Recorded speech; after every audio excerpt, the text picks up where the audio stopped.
Assalamualaikum warahmatullahi wabarakatuh. Pada kesempatan kali ini, saya akan menjelaskan sebuah materi tentang pengantar network planning. Nah, sebelumnya kita harus tahu terlebih dahulu apa itu network planning. Di sini, network planning adalah cara atau teknik yang membantu dalam sebuah perencanaan, penjadwalan, dan pengawasan sebuah pekerjaan yang terdiri dari beberapa pekerjaan yang saling berhubungan. Nah, untuk kegunaannya sendiri dari network planning ini ada 5. Yang pertama, memberikan perencanaan, penjadwalan, dan pengendalian kegiatan secara menyeluruh. Yang kedua, mengetahui kegiatan yang mendahului bersama-sama dan mengikuti. Jadi kita bisa tahu semua yang pertama yang mana, yang terakhir yang mana, yang sudah berjalan yang mana, dan seterusnya. Yang ketiga, dapat diperkirakan waktunya, biayanya, serta sumber-sumber yang diperlukan. Kemudian yang keempat, sebagai dokumentasi proyek baru lainnya. Dan yang kelima, sebagai alat komunikasi data, masalah, dan tujuan proyek. Nah, ini adalah kelima dari kegunaan network planning itu sendiri. Setelah itu, manfaatnya. Untuk manfaat network planning, di sini ada banyak sekali. Yang pertama, digunakan dalam proyek konstruksi. Yang kedua, digunakan dalam kegiatan penelitian. Yang ketiga, digunakan dalam kegiatan manufaktur. Dan yang keempat, digunakan dalam kegiatan periklanan. Yang kelima, digunakan dalam kegiatan militer. Yang keenam, digunakan dalam kegiatan instalasi. Yang ketujuh, digunakan dalam kegiatan pengairan. Yang kedelapan, dan lain-lain dan sebagainya. Di kantor juga bisa, di sekolah juga bisa, dan banyak lagi yang lainnya.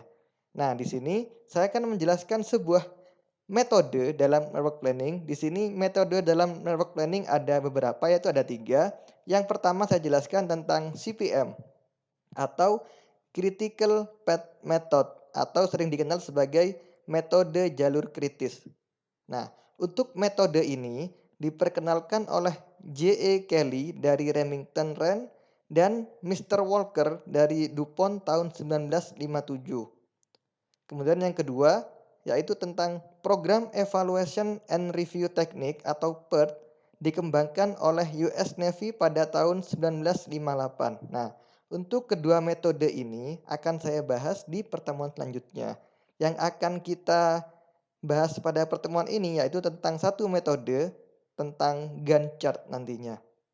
Nah, kedua teknik ini mempunyai kemiripan yang besar, yaitu memvisualisasikan proyek dalam bentuk diagram jaringan kerja atau network diagram. Jadi, intinya pada metode ini yaitu memvisualisasikan proyek. Jadi bisa kelihatan proyeknya kapan selesainya, biayanya berapa, dan seterusnya. Nah, yang akan kita bahas lebih mendalam pada pertemuan ini adalah tentang Gantt chart. Metode yang ketiga, Gantt chart yaitu sejenis grafik batang atau bar chart yang digunakan untuk menunjukkan tugas-tugas pada proyek serta jadwal dan waktu pelaksanaannya. Nah, untuk contohnya seperti apa? Di sini saya sudah sertakan contohnya. Nah, contohnya dari Gantt chart. Di sini misalkan saya ada sebuah proyek membuat program misalkan. Nah, langkah yang pertama saya lakukan adalah apa? Di sini ini anggap saja hari.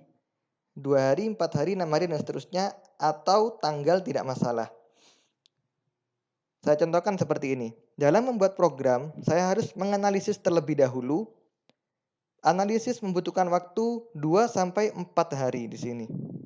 Berarti hari kedua, hari keempat masih saya gunakan untuk analisis. Ternyata ketika mendesain, desain ternyata dilakukan pada hari kedua juga. Jadi dilaksanakan bersamaan dengan analisis. Tetapi ketika desain telah selesai, analisis tetap berjalan. Nah, kemudian ada tahap implementasi. Tahap implementasi dilakukan setelah tahap analisis selesai dan ketika pengujian sedang berlangsung. Ketika pengujian sedang berlangsung, implementasi dilakukan. Nah, ketika implementasi telah selesai, maka tahap penyerahan program akan dilakukan pada hari ke-10, 12, dan 14. Seperti itu. Nah, nanti Saya ada tugas untuk Bapak Ibu sekalian. Di sini silahkan membuat contoh dari Gantt chart pada kegiatan yang telah dilakukan oleh Bapak Ibu. Boleh di kantor, di sekolah, atau di mana saja. Pengumpulannya berupa foto dari Gantt chart yang sudah Bapak Ibu kerjakan. Silahkan dikerjakan di kertas saja, Pak. Kerjakan di kertas, kemudian difoto, kemudian dikirim di Google Classroom. Nanti format penamaannya adalah di sini NP underscore NIM-nya berapa, underscore nama lengkapnya siapa. Kumpulkan begitu saja. Nah, jika ada yang ingin ditanyakan, boleh ditanyakan di WA atau di Google Classroom ataupun di YouTube. Terima kasih atas kesempatannya. Assalamualaikum warahmatullahi wabarakatuh.